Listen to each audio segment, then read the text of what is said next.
Pessoal, silêncio, por favor. Oi, tá todo mundo aí? Gente, tô gravando uma aula diferente aqui, ó. Num lugar que acho que vocês conhecem um pouquinho. Tá vendo? Salve, salve, sexto ano. Tamo junto. Aproveitei, dei uma passada aqui na escola e aproveitei para usar o meu espaço, né? Ou melhor, o espaço da gente. Aí vim gravar essa aula na sala de aula. Vamos ver como é que fica. Sejam todos bem-vindos. A sala aqui, o negócio aqui tá meio empoeirado, né? Porque não tem ninguém. Mas, sei lá, dá uma saudade muito grande de estar aqui. Eu espero que a gente volte logo, porque tá muito silencioso aqui, não tem muita graça não.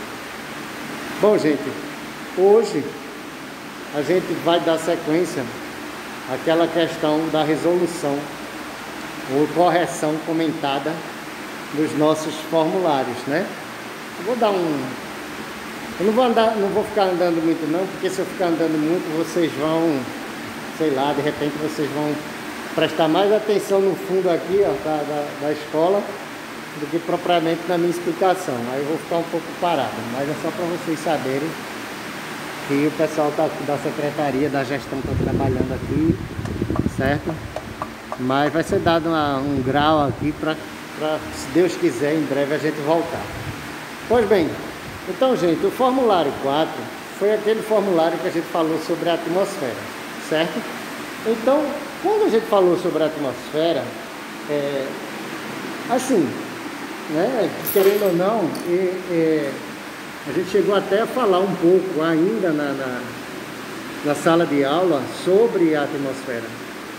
E depois veio a pandemia, a gente tem uma videoaula falando, então essas videoaulas de correção de formulário, elas são complementos, tá bom?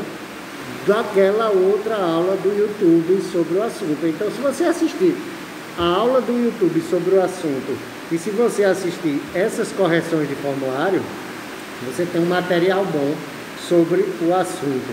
Nesse caso, a atmosfera terrestre, tá?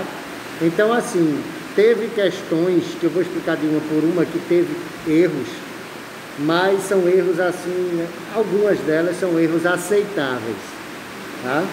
E é isso que a gente vai ver na explicação. Pois bem, no que se refere à participação, né? Eu já tinha mencionado isso na aula passada, mas eu estou falando, esses gráficos aí, são os gráficos da participação nos formulários, né?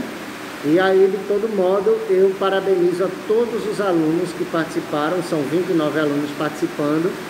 É um número pequeno, se a gente comparar com a quantidade total de alunos, mas é um número que a gente, como professor, a gente falou até na reunião, a gente não esperava que tivesse um número de alunos tão bom nessas aulas virtuais, porque é meio complicado a aula virtual, né?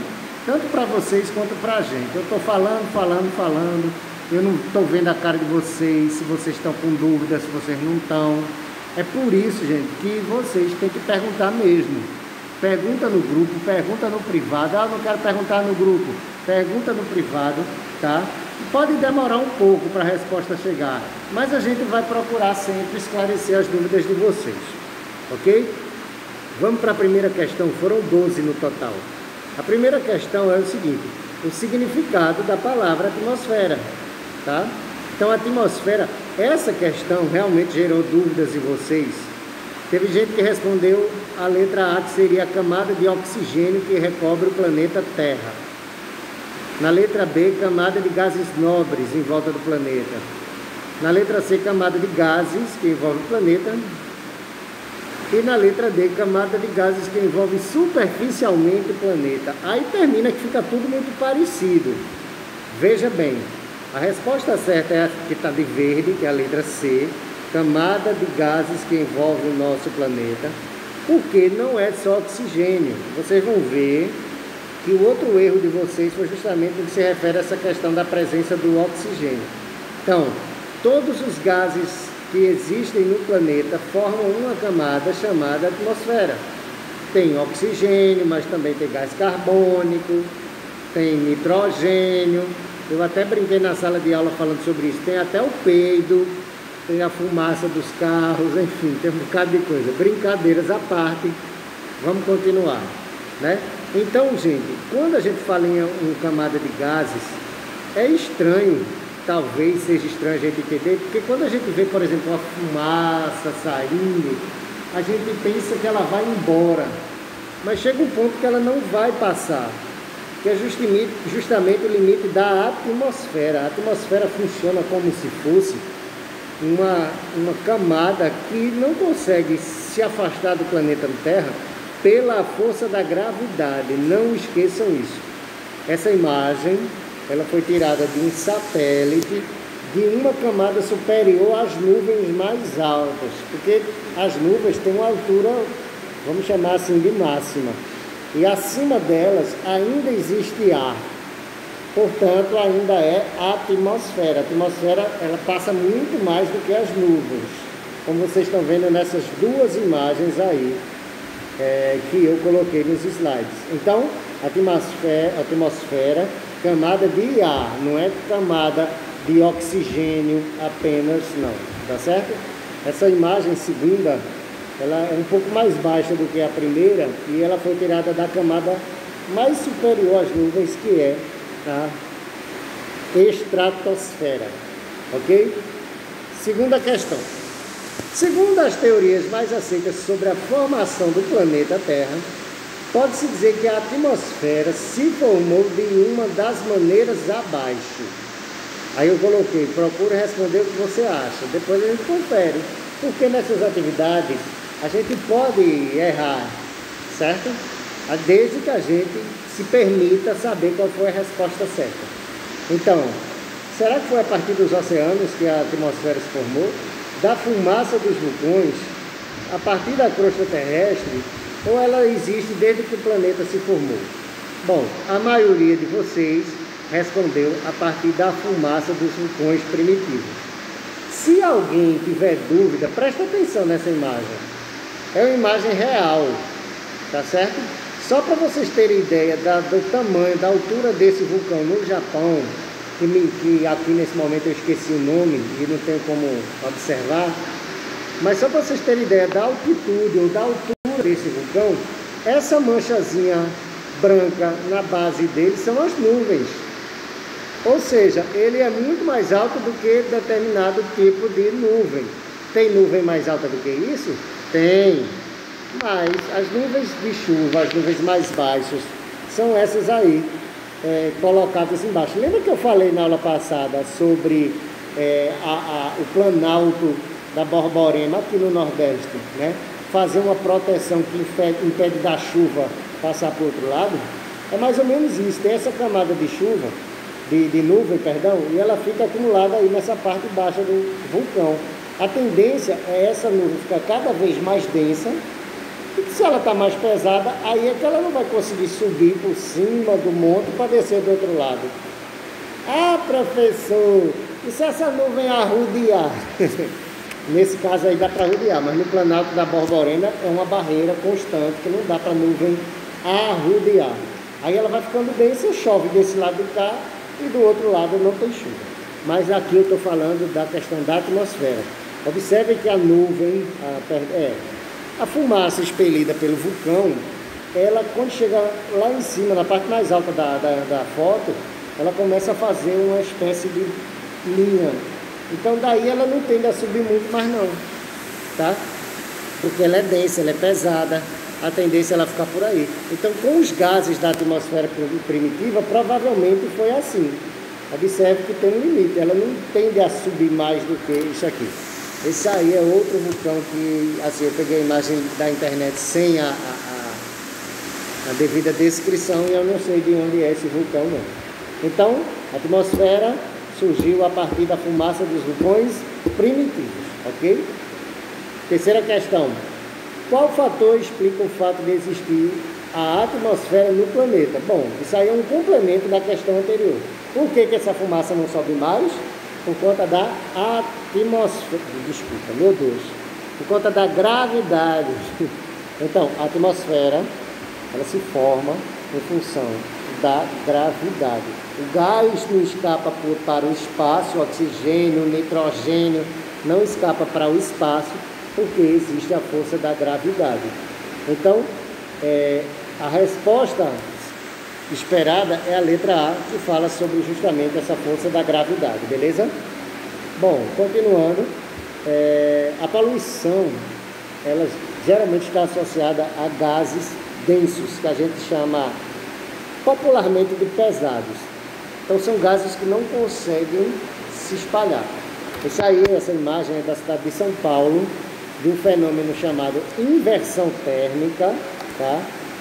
Que é o seguinte: a fumaça ou a poluição de maneira geral, ela não consegue se dissipar, porque existe uma camada de ar mais frio, que é essa mais clara aí em cima da imagem, que faz uma espécie de barreira. Quer dizer, além de ter a gravidade puxando para baixo, às vezes o ar frio pode funcionar como uma barreira. E esse ar quente de baixo não consegue subir por conta dos elementos que compõem esse gás, que são densos, tá certo? Isso não acontece muito aqui, graças a Deus, porque nós vivemos numa região mais quente, mas não deixa de ser uma região poluída também. Quarta questão: observe as alternativas e marque aquela que melhor expressa a importância da atmosfera para os seres vivos. Pronto, essa questão daí é uma questão que eu não colocaria numa prova de jeito nenhum. Sabe por quê? Porque quem marcou a letra A, de certo modo, acertou, porque tem a ver. A atmosfera nos protege dos raios ultravioletas, sim. Ela retém o calor do efeito estufa, sim, também, porque senão o planeta Terra seria muito frio de noite e muito quente de manhã. Ela fornece oxigênio para os seres vivos anaeróbicos, que somos nós, sim. E todas as alternativas por isso estão corretas. Então eu esperei mais pela letra D. Mas eu não disse que você teria que marcar exclusivamente aquela que contemplasse tudo. Então, querendo ou não, essa questão, todas elas têm uma resposta, vamos dizer assim, certa, tá? E, portanto, eu aceito vocês terem marcado. Por isso que eu não colocaria uma dessa numa prova de jeito nenhum, ok? Então, só recapitulando a questão dos raios ultravioleta, o raio UVA, ele como é que se diz? É o menos nocivo, mas ainda é nocivo. Raio ultravioleta é nocivo. Então, gente, vocês precisam entender que há uma filtração dos raios ultravioleta, mas nem todos. Por isso que a gente não deve estar se expondo ao sol em excesso, sem usar um protetor solar. Protetor solar é caro pra caramba, eu acho, sinceramente. Então, se der para você botar uma blusa mais comprida, por exemplo, eu que ando de moto, eu costumo usar, não estou aqui com ele, mas eu costumo usar aqueles manguitos, que é uma espécie de proteção que vem aqui no braço, até praticamente o local da manga. Aí eu uso aquele tipo de coisa, ok? Então, proteção dos raios ultravioleta é uma das funções da atmosfera. Ela também nos fornece oxigênio, ela também retém calor para o efeito estufa, enfim. Todas as alternativas da questão anterior são consideradas corretas. Mas a mais correta é aquela letra D, que fala justamente de todas. Ok? Quinta questão. Dentre os gases componentes da atmosfera, aquele que existe em maior quantidade porque é o seguinte: quando a gente fala de atmosfera, a gente lembra mais do oxigênio, porque é o que a gente precisa. Só que, na verdade, a gente também precisa do nitrogênio, viu? Eu já falei sobre isso. O nitrogênio é componente nosso. As proteínas do nosso corpo são todas formadas por nitrogênio, ok? Então, lembre-se disso. A resposta correta é nitrogênio, mas não é porque ele também é importante, nem nada desse tipo. É porque na atmosfera, a quantidade de nitrogênio é a maior que tem, como está sendo descrito aí nesse gráfico, certo? Então, o oxigênio é 21% do total, mas a maior parte da atmosfera é nitrogênio, ok? 78% desse total nitrogênio. Alguma dúvida, gente, nisso? Estou falando das quantidades totais. Se vocês tiverem dúvidas relacionadas a isso, pergunta no grupo ou fala comigo no privado, que vocês sabem, quem costuma perguntar, vocês sabem que eu respondo, tá? Sexta questão. A atmosfera pode ser subdividida em camadas, né? Características físicas e propriedades. A camada onde é comum o fluxo dos aviões. Lembra que eu falei no começo? É a camada acima das nuvens. Veja bem, gente. Ah, professor, mas aquele avião embaixo que eu vi ali, ele não estava abaixo, acima das nuvens, não. Essa pergunta também, ela precisaria de um acréscimo de alguma coisinha a mais. Que seria o seguinte: fluxo de aviões a jato. Os aviões com hélice, chamado turbohélice, que é aquele que tem a hélice na frente, eles não conseguem subir a uma altitude muito alta. Eles não conseguem subir a grandes altitudes justamente porque o motor deles é fraco. O motor a jato permite que os aviões consigam subir. E é muito interessante que eles subam porque a viagem em cima das nuvens é mais confortável, porque não tem balanço, não tem turbulência, certo? Então, realmente é bem diferente de você estar no avião quando ele está passando nas nuvens, ou seja, quando ele está se aprumando para descer, do que você passando por cima das nuvens, beleza? Então, a resposta esperada aí foi a estratosfera. Deixa eu só diminuir um pouquinho a imagem para não atrapalhar nada. Então, estratosfera é a resposta esperada. Mas vamos ilustrar isso daí, né? O avião, ele consegue voar em cima das nuvens. Professor, que avião diferente é esse? Eu acho que eu já tinha falado desse avião aí, chamado de Concorde. Um avião altamente tecnológico, embora ele tenha sido começado a se desenvolver em 1969, se eu não me engano. Na mesma época que a turma estava chegando à Lua, a indústria estava tentando produzir um tipo de avião, desculpa, com uma tecnologia avançadíssima que fosse capaz de fazer viagens curtas entre um local e outro, né? Então esse avião, né, que trafega tranquilamente na estratosfera por conta de não ter balanço, não ter turbulência, é o Concorde, esse avião aí, tá? Ele tem um formato um pouquinho diferente do bico e ele não tem aquelas asas convencionais. E a turbina dele, gente, é outro caso à parte. Por que que o Concorde, que é um avião assim de uma velocidade absurda, só para vocês terem ideia, um carro normal, ele tem uma velocidade máxima de 200 km por hora, certo? Depende do carro, tem que ser um carro bom. Uma moto, o recorde de moto, de motocicleta, é na faixa dos 400 km por hora. Carro adaptado, né? Que é quase um foguete que anda no solo, aproximadamente 500 km por hora. Um avião comercial, ele voa, um avião a jato lá em cima, com velocidade de no máximo 900 km por hora. Não chega a 1000 não. A pessoa, 1000 km por hora é muito rápido. Pois essa besteirinha aí, esse Concorde, ele tem recorde de 2.200 km por hora de velocidade. É muito rápido esse bicho. Era, né? Porque ele foi, como é que eu diria? Ele foi aposentado depois de um grave acidente que matou um bocado de gente aí, que depois eu vou falar para vocês, tá? Ele era caro, ele era barulhento, ele era altamente poluidor, porque ele gastava muito combustível. A única vantagem dele era o tempo, né? Em viagem que os aviões comerciais fazem, sei lá, 6 horas, ele fazia em 2 horas e meia, tá? A grande experiência de velocidade dele foi o seguinte: ia sair um avião dos Estados Unidos para Paris, né? Aliás, ia sair um Concorde dos Estados Unidos para Paris. Ia sair um avião comercial de Paris para os Estados Unidos. Eles saíram ao mesmo tempo, na mesma hora. Pois o Concorde foi em Paris, pousou, passou 1 hora lá, abastecendo, e voltou, e ainda chegou primeiro do que o outro que tinha saído. Só para vocês terem ideia da velocidade dele, certo?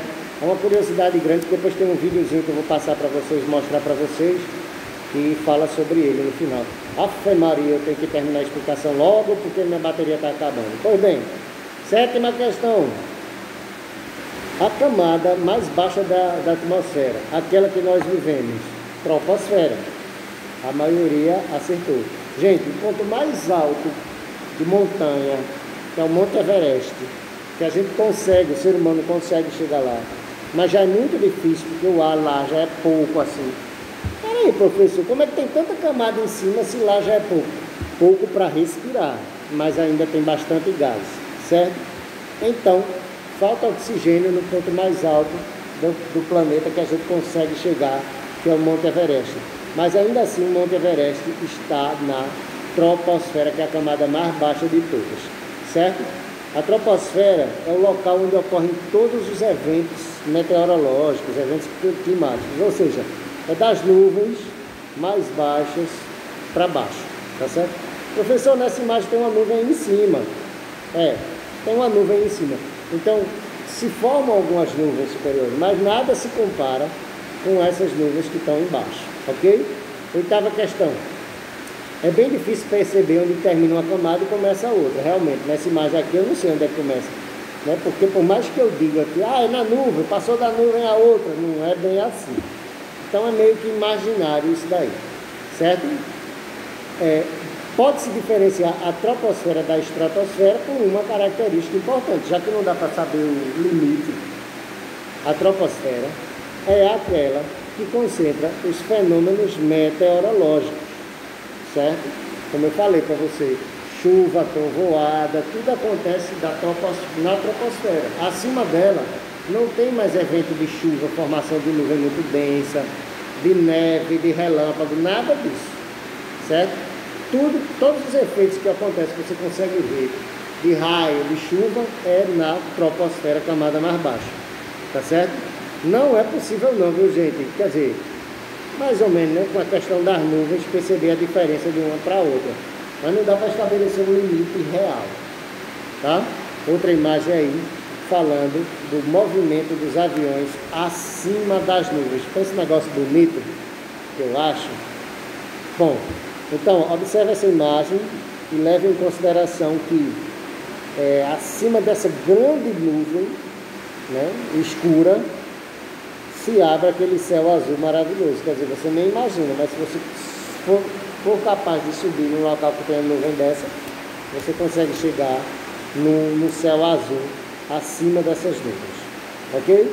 Nona questão: em qual das camadas a seguir se encontra a camada de ozônio? Quando eu preparei esse slide, eu comi um pedaço da pergunta, né? Porque a pergunta é: em qual das camadas a seguir encontra-se a camada de ozônio? E é na região da estratosfera. Para vocês entenderem como seria, olha essa imagem aí, tá? Então é no finalzinho já da estratosfera que existe a camada de ozônio. Então, gente, ó, só lembrando, os fenômenos meteorológicos de chuva ficam na troposfera, que é essa camada de azul claro aí, bem baixa, tá certo? Todos os outros eventos é acima dela. 10ª questão: para que serve mesmo essa camada de ozônio? Bom, a atmosfera, ela serve para um bocado de coisa. Mas eu não estou perguntando pela atmosfera, eu estou perguntando apenas pela camada de ozônio. Ninguém falou em refletir onda de rádio. Eu achei legal porque não tinha nada a ver. Mas vocês sabiam que a atmosfera também serve para isso? É para chegar lá já já.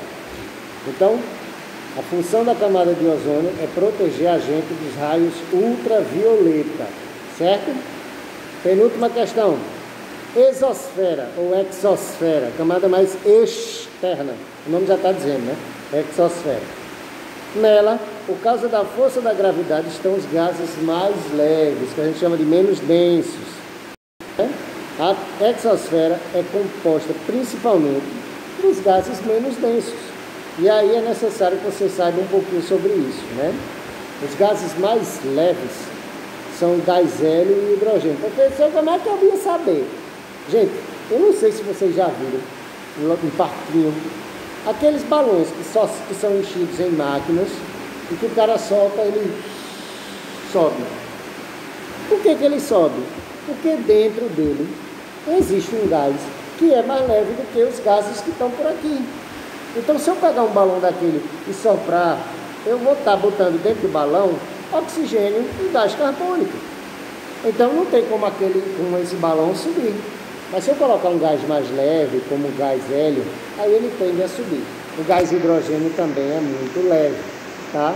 Ele não é usado para balão nem nada desse tipo, porque ele é altamente inflamável, então ele pode ser extremamente perigoso para causar explosão e incêndio, tá? Poxa, agora eu me lembrei do Zeppelin. O Zeppelin é um balão gigante que tinha no século passado, começo do século passado, que se via para fazer transporte, igual avião. E ele também deixou de ser fabricado ou comercializado, porque ele era à base de hidrogênio. E quando teve uns acidentes com eles, que matou um bocado de gente, foi um incêndio catastrófico. Depois eu mostro para vocês a questão do Zeppelin, tá certo? Acho que na próxima aula eu falo um pouquinho sobre ele. Ou então eu coloco no YouTube, eu vou mostrar para vocês depois. Pronto, aqui a gente volta a ter aquela ilustração, né? Observe que no meio da imagem tem uma palavra ozônio, tá vendo aqui em cima da minha cabeça, a palavra ozônio, e duas setinhas roxas aí subindo, que é justamente para dizer que nessa camada ocorre um reflexo da luz ultravioleta, ok? Professor, mas nessa imagem aí está na mesosfera. Só que o que acontece? Essa palavra mesosfera, ela está caindo em desuso. É uma palavra que você não vai encontrar em todos os livros, não, falando da presença dela. Então, tem a estratosfera e tem depois a termosfera já. Enfim. Última questão. Como se chama a camada intermediária que contém partículas capazes de refletir ondas de rádio? Essa é interessante, né? Que eu tinha falado antes. Então, gente, só para vocês entenderem, essa camada chama-se ionosfera. Ela está dentro da termosfera, vamos dizer assim. E olha como é que ela funciona. Existem pequenas partículas de átomos eletrizados, né, nessas camadas, que são chamados de íons, e eles são capazes de refletir. A Terra é curva, tem os acidentes geográficos, ou seja, montanhas e tal, mas se eu emitir uma onda, ela vai chegar em outros locais, dependendo, ela pode bater na ionosfera algumas vezes para chegar em outro local, porque não dá para passar através da Terra, do solo, nem em linha reta, porque a Terra é redonda. Então, esse traço aí preto, subindo e descendo, é justamente o que é que faz uma transmissão de onda para chegar em outro local. Então esse ponto aqui na Terra, que é o ponto do meio, que eu estou marcando aqui, ó, tá vendo? Olha, eu descobri essa função, não sabia que tinha essa bolinha não, mas tudo bem. Tá vendo aqui? É justamente onde teria que ter uma outra antena para jogar o reflexo da onda de novo. Por isso que às vezes perto da casa da gente tem antena de celular, que a gente nem sabe para que ela está ali. Mas é justamente por isso também, porque celular é onda de rádio. Ó, eu vou virar a tela aqui rapidinho, porque eu queria mostrar para vocês um negócio. Deixa eu ver aqui. Deixa eu ver se está fácil aqui. Que é justamente no YouTube, dentro do meu canal. Então quando eu colocar link para você desse vídeo, inclusive, que eu estou colocando, deixa eu ver se tem sinal, beleza? Meu canal, cadê meu canal?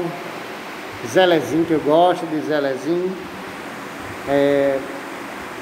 Vamos lá. Ó, dentro do meu canal existem as playlists, tá vendo aqui de lado, playlists. Aí na playlist do 6º ano, eu coloquei, além de todas as aulas da gente, ó, quem tá chegando agora, eu também coloquei 3 vídeos no final, que eu achei interessantíssimos. Esse primeiro aqui é de apenas 1 minuto e 17. Ele mostra pra gente, o lançamento. Bastaram 9 minutos e 3 segundos a Felix Baumgartner para inscrever para sempre o seu nome na história. O austríaco foi o primeiro homem a ultrapassar a barreira do som sem a ajuda de motores ao cair de uma cápsula estacionada a 39.045 metros de altitude. Atingiu os 1.341,9 km por hora, ou seja, 1,24 vezes a velocidade do som. Ele não consegue perceber o vento batendo Felix Baumgartner, equipado com um fato pressurizado, entrou em peão e ainda pensou em abrir o paraquedas de socorro. O ar está em pequena quantidade, então não dá para bater no corpo dele com resistência. Até o momento que ele chega na troposfera, que aí o paraquedas normal. Então vale a pena Menos de 5 minutos depois, verem, tocava no solo do Novo México. nos Estados Porque aqui é um Unidos. resumo, tá? Então vale a pena vocês assistirem esse vídeo maior, porque é 1 minuto e 17, né? Mas tem um vídeo de 16 minutos mostrando ele passo a passo, ele se ajeitando. É muito interessante. E tem também, ó, 2 vídeos sobre o Concorde, que é o super avião.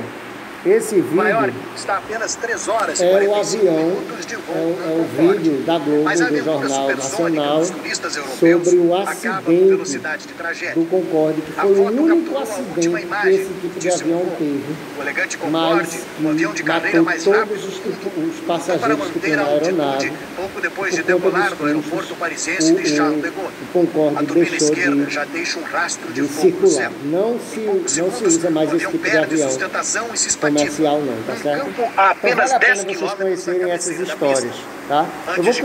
Eu vou voltar a fazer isso também.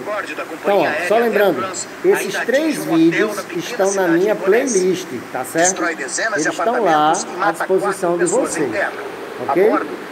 Vale a pena vocês darem uma olhada. E esse vídeo, quando eu terminar essa aula, eu vou colocar lá. Eu espero que vocês tenham curtido essa aula, tá? Aqui na nossa querida escola Carlos Wilson.